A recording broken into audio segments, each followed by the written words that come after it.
Hello friends, welcome to Loxio Tech YouTube channel.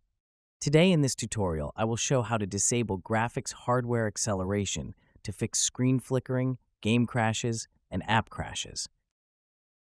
Follow the steps in this video to fix those issues in your Windows 11 system. Let's get started. Click the Start menu and open Settings. Then click the System tab. Then open Display Options and open the Graphics menu. Then, under Default Settings, turn off the option Optimizations for Windowed Games.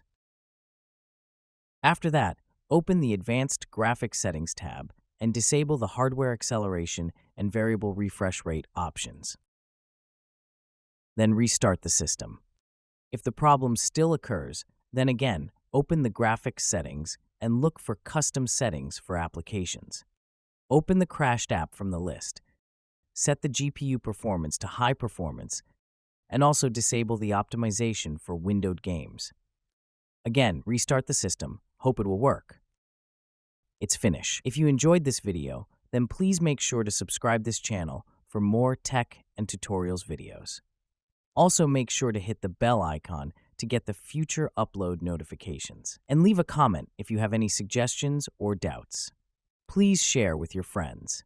Thanks for watching. I hope you had a good time. See you in the next video.